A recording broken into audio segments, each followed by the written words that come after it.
Sejam bem-vindos todos a mais um vídeo do canal Igreja da Vida Jaguaré. Nós estamos aqui na Avenida General Marc Arthur 380 e os cultos são aos domingos às 10 da manhã. Hoje nós vamos falar de um tema que fala sobre salvação, é claro. E o tema de hoje é: para o homem é impossível. E nós vamos ver que a religiosidade criou certos trabalhos, certos sacrifícios visando a salvação. E muitas vezes o homem pensa mesmo que ele pode fazer certas coisas difíceis para alcançar o favor de Deus, né? Então, nós vamos ver nesta manhã alguma dessas coisas, mas antes nós vamos nos reportar a Tiago, capítulo 2, versículo 10, que diz assim: pois quem obedece a toda a lei, mas tropeça em um só ponto, torna-se culpado de quebrá-la inteiramente. Então, a lei que foi dada para Moisés, consequentemente ao povo judeu, ela tem como finalidade mostrar a incompetência do homem de cumpri-la na sua totalidade.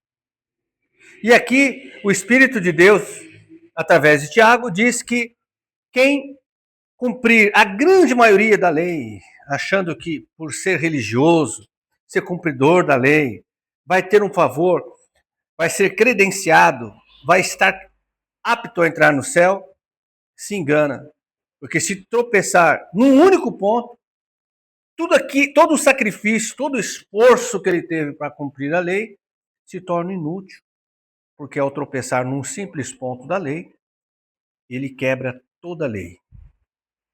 Então nós vimos que para o homem é impossível cumprir toda a lei. Então aí esse ponto já nos dá a ideia do que vamos tratar hoje, né? O homem por si só não consegue se credenciar à vida eterna. Um outro ponto está também lá em Êxodo, né? Onde Deus criou certos parâmetros para o homem, com a finalidade de melhorar a vida dele aqui na Terra.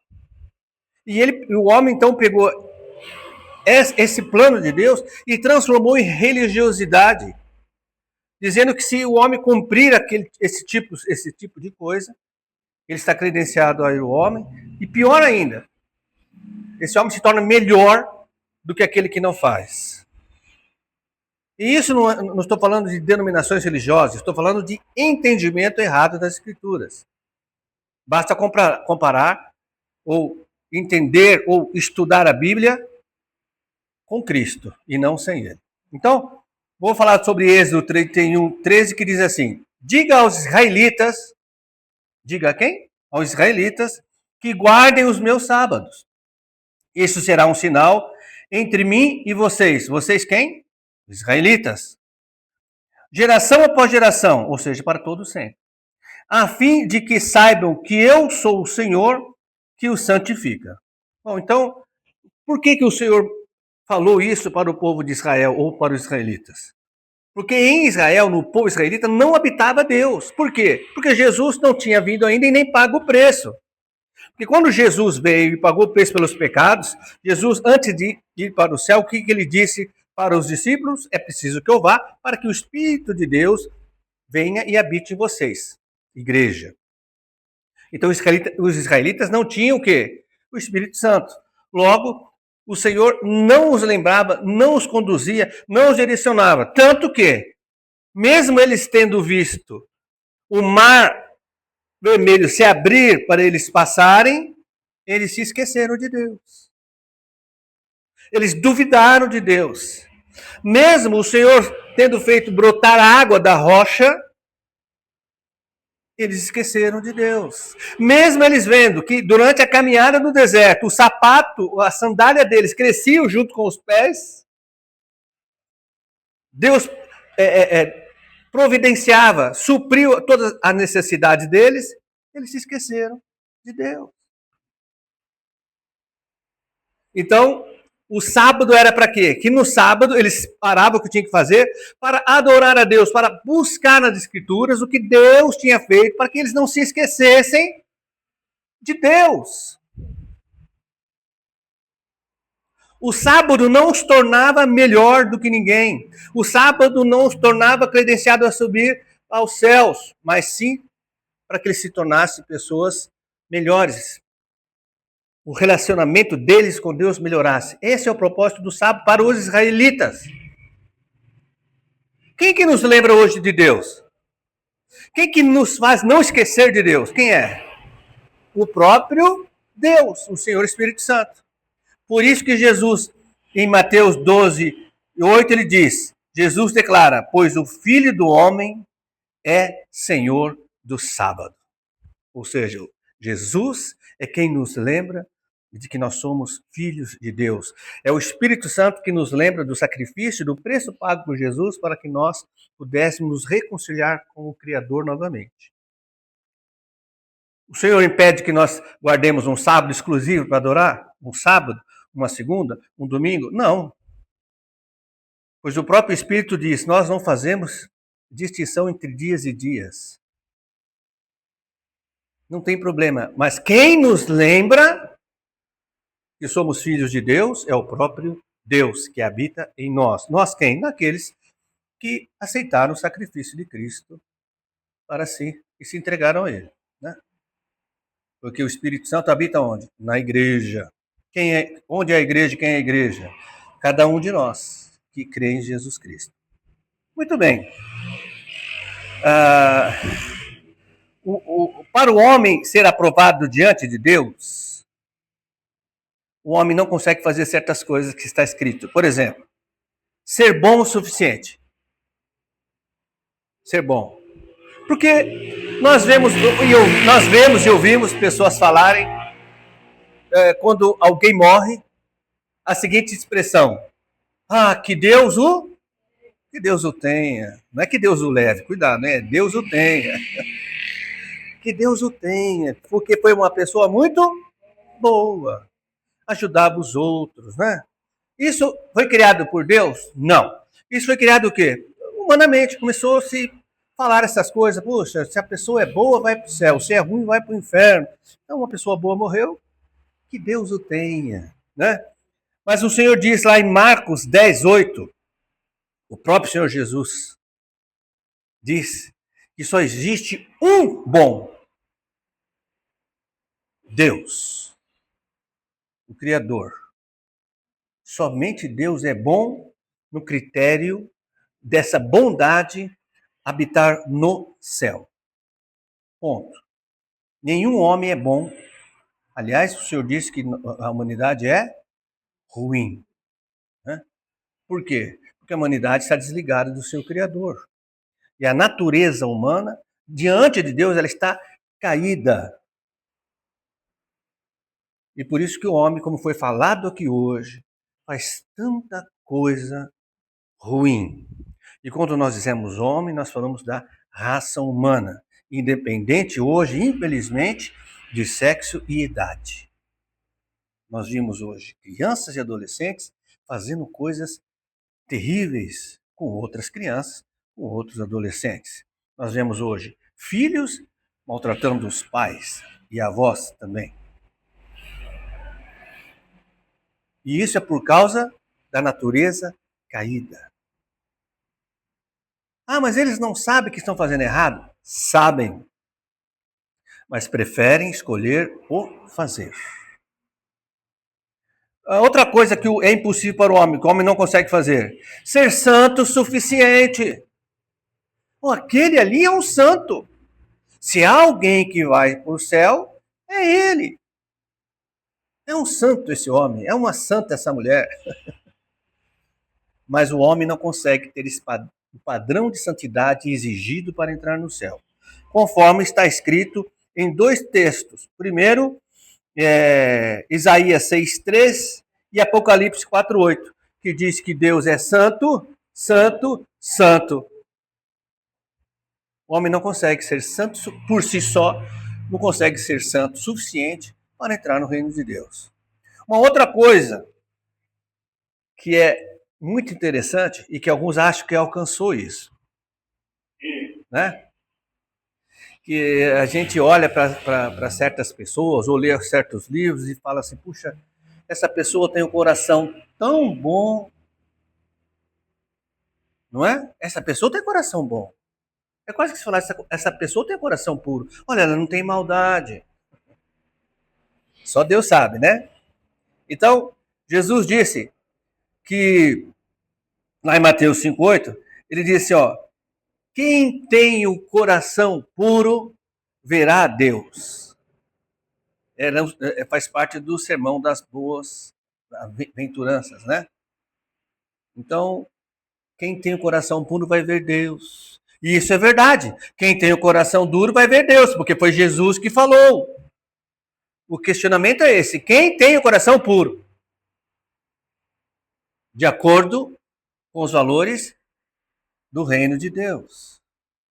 Eu até já falei isso daqui, eu imagino uma pessoa que estava buscando a Deus ali no tempo de Jesus e foi ali, ficou impactado com a pregação, e quando ele ouviu dizer que quem tem o coração puro vai ver a Deus, a felicidade que ele teve, a felicidade que ele ficou, porque ele arrasou consigo. Eu tenho coração puro. Eu sou de Israel. Eu cumpro a lei, né? E se eu tenho coração puro e voltou feliz para casa. Primeira pessoa que ele encontra é a esposa, ele diz: bem, eu vou ver o céu. Ela: como assim? É porque Jesus disse para mim que quem tiver o coração puro vai ver o céu. E se é alguém que tem o coração puro, olha aqui, sou eu. Mas o que aconteceu? A mulher dele falou: mas que isso, rapaz? Eu te conheço. Lembra aquele dia? Lembra o que você me falou antes de ir lá falar com Jesus? Lembra o que você disse a respeito do teu tio, do teu primo, do teu vizinho? Você lembra? Ah, é. Então eu não tenho coração puro. Não consigo. Hein? Outra coisa que o homem não consegue fazer. Isso é muito legal. Isso é muito interessante. Porque Nicodemos, que era um religioso, muito bem conceituado diante da religiosidade, foi ter com Jesus. E ele tinha uma dúvida muito grande, embora fosse conhecedor das Escrituras, não sabia interpretá-las corretamente. Por quê? Porque Jesus ainda não havia pago o preço. Então a interpretação, sem a conclusão, sem o cumprimento das profecias que as Escrituras indicavam, fica muito difícil de entender corretamente. Por isso que a igreja hoje ela pode entender corretamente, porque a profecia já se cumpriu em Jesus Cristo. Então esse homem chamado Nicodemos foi ter com Jesus com uma dúvida muito grande. Ele queria saber como é que ele fazia, o que ele tinha que fazer, já que ele já era religioso, e já cumpria a lei, segundo ele, mas Jesus disse que isso não bastava, então ele foi ter com Jesus à noite e disse: Senhor, tem uma pergunta. O que eu faço para entrar no reino de Deus? Aí Jesus disse para ele categoricamente: Nicodemos, você imagina Jesus respondendo com todo o amor, com toda a atenção para Nicodemos, assim que Nicodemos ficou impactado com a atenção que Jesus deu a ele. Ele falou: Nicodemos, para você entrar no reino de Deus, para você ver e entrar no reino de Deus, você precisa nascer de novo. Pronto, acabou. Quem é que consegue nascer de novo? Levando ao pé da letra, né? Quem é que consegue nascer de novo? O homem não consegue, por si só, nascer de novo.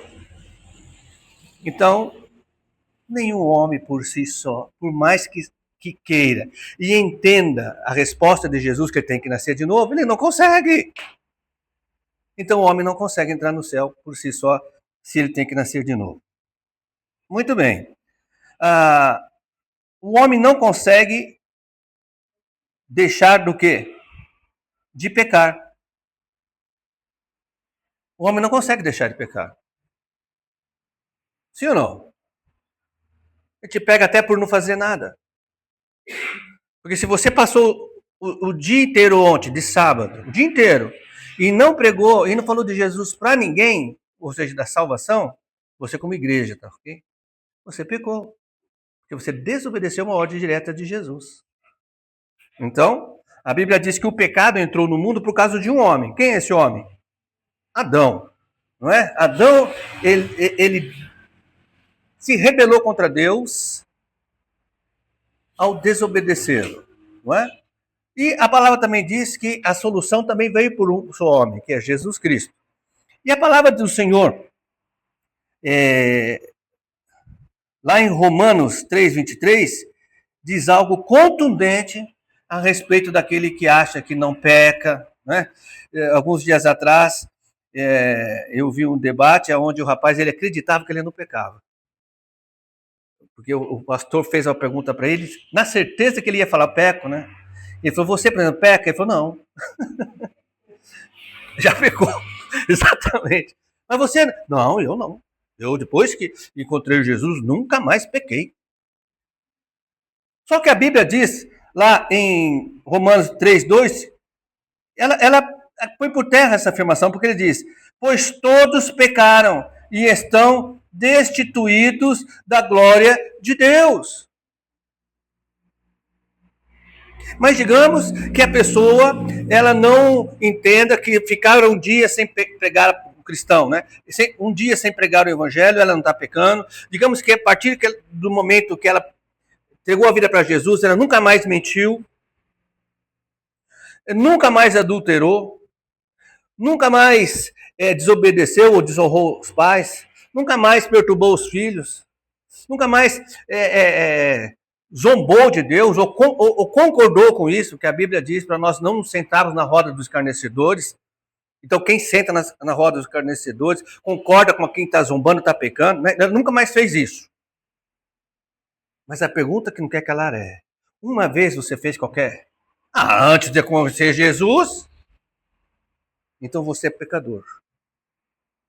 E se você é pecador e continua com o ônus do pecado, ou seja, com o peso, com o preço do pecado sobre sua vida, você é pecador e pecador não entra no céu. Então, qual é a solução? A solução está em João 15:5. Que muitas vezes a gente entende esse versículo só para as coisas terrenas. Por exemplo, no meu trabalho, no meu estudo, no meu ministério, na minha família, por ser um bom marido, uma boa esposa, um bom pai, boa mãe, a gente entende só isso. Mas não é. João 15:5 diz, eu sou a videira. Jesus falando. Eu sou a videira, vocês são os ramos. Se alguém permanecer em mim e eu nele, esse dará muito fruto. Pois sem mim, vocês não podem fazer coisa alguma. Vocês não podem ser bons, vocês não podem ser santos, vocês não podem cumprir a lei, vocês não podem deixar de ser pecador. E mais do que isso, sem mim, Jesus falando, sem mim, vocês não podem nascer de novo. É isso. Esse é o segredo. Jesus é o segredo. Jesus é a solução para a vida eterna. Hoje nós lemos um texto de... Foi a Márcia que leu. Lucas 15, que fala dos valores para Deus. Então, o primeiro dos valores é... E eu vejo muitos cristãos, até abençoados, que romantizam essa palavra. Que bom, né? Onde Jesus disse, quando você tem 100 ovelhas, uma se perde, e o pastor sai para procurar e acha. Sabe para quem que Jesus estava falando essa parábola? Para os religiosos, para os fariseus e os escribas ali do templo. Jesus estava falando para eles. Ele falou, olha, Deus tem mais alegria em achar aquela que se perdeu, recuperar aquela que se perdeu, do que as 99 que estão aqui no curral. Sabe quem são essas 99 que estão ali? São os escribas, os fariseus, os religiosos, que achavam que não estava perdido. Mas aquele que se considera perdido e é encontrado por Jesus, esse dá muito mais alegria ao Senhor porque ele se converteu. Ele se arrependeu dos pecados e foi salvo. Imagina a raiva que ficaram os religiosos, porque eles achavam que eles conseguiam entrar no céu com a sua religiosidade. Não conseguem. Então a religiosidade não leva ninguém a lugar nenhum, somente mantém as pessoas no mesmo caminho, que é o inferno. Para sair desse caminho, precisamos de Jesus Cristo. Precisamos crer nele. Precisamos aceitar o pagamento que ele fez. Por quê? Se você tem uma dívida impagável e você vai ser processado e condenado por causa dessa dívida, e alguém pagar essa dívida para você, mas você não ficar sabendo, ou você não for ir lá e buscar a quitação da tua dívida para apresentar para a justiça, você vai ser condenado. Você vai ser preso e condenado. Assim é a salvação. O preço pelos nossos pecados já foram pagos. Mas se você não for lá e aceitar esse pagamento e declarar para todos que querem ouvir que você entregou sua vida para aquele que te comprou, aquele que pagou o perdão, te deu o perdão dos pecados, não adianta nada, embora a sua dívida já tenha sido paga. Você não tomou posse, você não quis. Foi por isso que Jesus disse: aquele que me negar, eu também a negarei. Então essa é a mensagem de hoje. Para o homem é impossível ser salvo por si só. Aliás, essa é uma palavra que Jesus mesmo disse. Quando Jesus observou e comentou que quão difícil é para um homem rico entrar no céu. Eles confiam muito na riqueza, põem toda a sua fé ali. E aí os discípulos disseram: puxa, então quem é que vai se salvar? Jesus respondeu: para o homem é impossível, mas para Deus todas as coisas são possíveis. Essa palavra encontra aí um lugar na tua alma.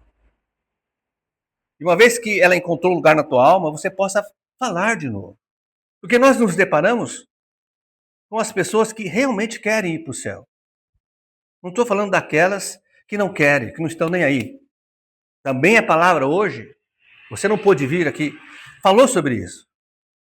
A fé não é para todos. A fé é para aqueles que decidirem ter fé.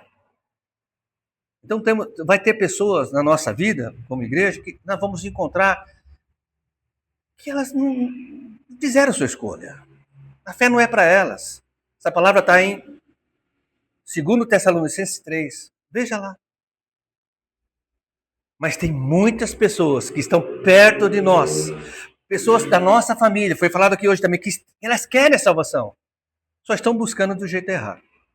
Só estão acreditando ainda que por ser boazinha, por ser religiosa, por ter um padroeiro, por ter um guia, elas vão conseguir entrar no céu. Não vão.